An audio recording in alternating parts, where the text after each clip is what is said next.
hearing is like, your ancestors came from the plantation. That's so offensive. Saying, okay, your history didn't start at any plantation. You had a history before that. Throughout my research and traveling and all, I found out that things are hidden on purpose. In history, in school, your people came from this plantation. Your name comes from this person. That's saying you accepted it, but what other alternatives did you have?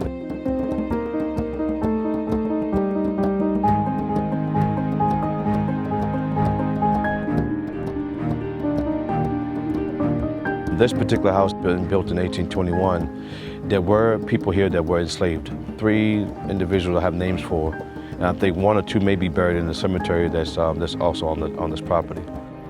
The other 2 houses that are around, one has been dismantled. That was built around 1810. That house is where your great-great-grandfather was enslaved at.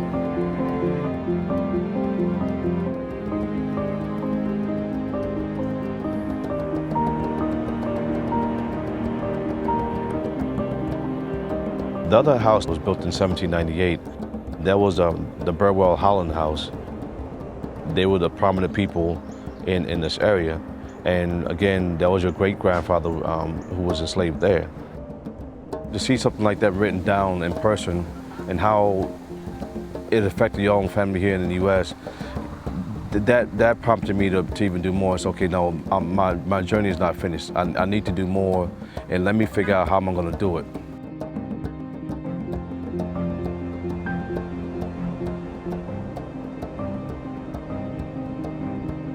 You saw some things that really were disgraceful. Documents like orders from the ship's captains and also the ship's owners, giving instructions to go first to Africa and obtain X amount of individuals. Like, you need to go there and pick up 400 people. And when you pick up out of those 400 people, they need to be under the age of 12, or from men from ages 16 to 24. And then you take them from there and go to the Caribbean and deliver them to this person. Seeing a document showing how much your great-grandfather was worth, it's hard to swallow.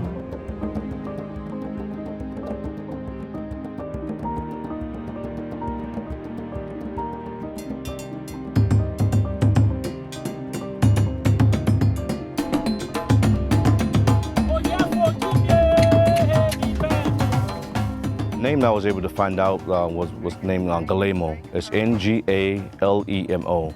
The culture that I experienced in Africa is like a whole different ball game than we experience here in the U.S.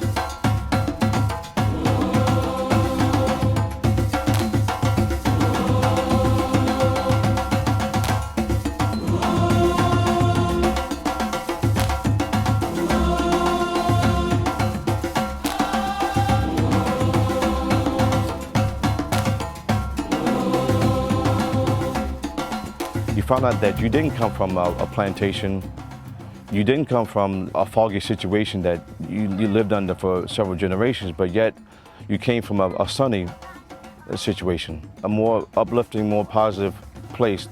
That's what I found out that brings, a smile to my face, that, we come from a royal family, and that cannot be exhibited as being a dark side. I can now understand myself. You really know what makes up you, and also what makes up the rest of my family, and so on. Now it's time to put together a nice gathering to introduce them to our family's real story prior to the U.S.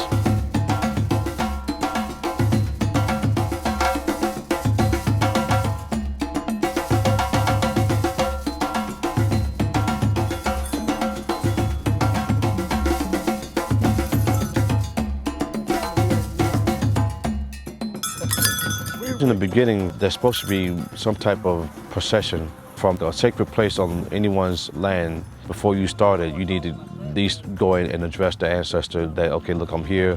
We're going to do something on your behalf. You have my father, who was born in 1927, and he deceased in 2005. And you have your grandfather, who died around 1984. The things they were not able to receive, you're receiving on their behalf. Because they were entitled to receive these things, but they were not able to.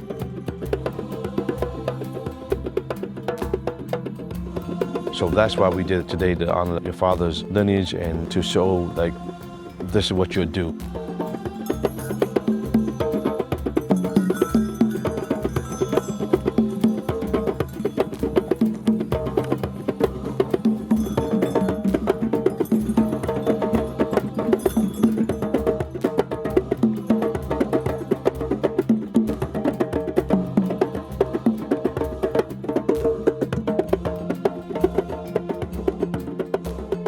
The artifacts on the table that were presented today comes from both your father's side and your mother's side.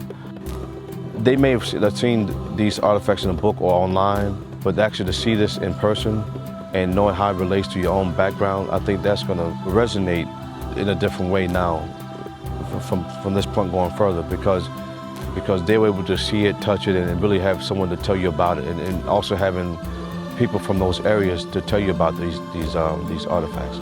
Like some of the masks that are there, most of them come from like in the western region in present-day Cameroon.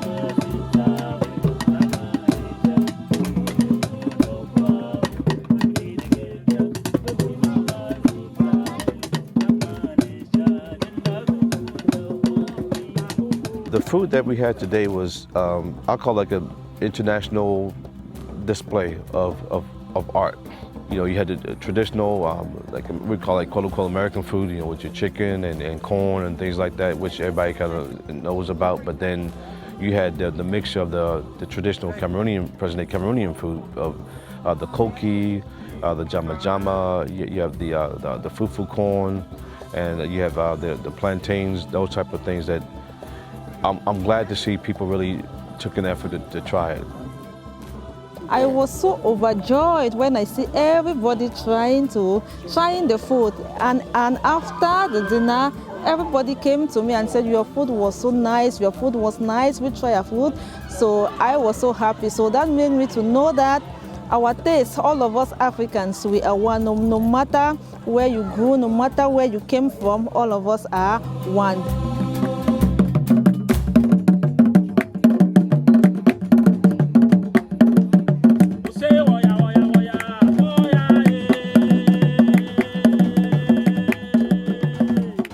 I'm especially proud today because you were able to bring together so many different groups of people from different parts of the world, from the US, from Florida, Georgia, Maryland, Washington, D.C., Virginia, and also points outside, present-day Cameroon, Ghana, Madagascar.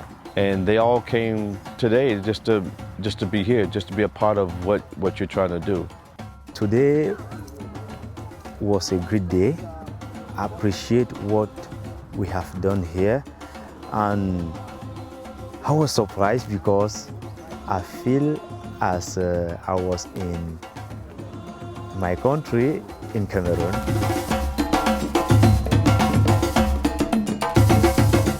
A man who doesn't know where he coming from, he won't know where he's going to.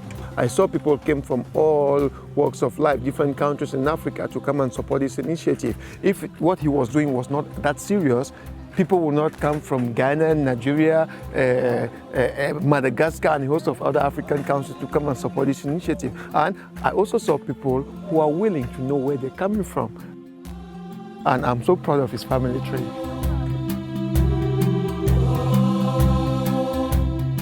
It's good to bring back their culture, because when you are linked with your ancestor, it can give you something that we cannot see.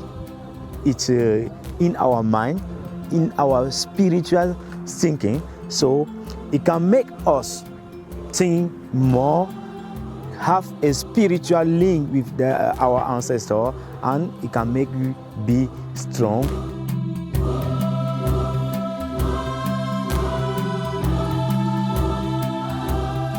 I'm happy that I found out all these details, and how can I not be happy for my ancestors, because I know that they're watching over you. They said, "No, we appreciate what you're doing. Please don't stop and tell more people."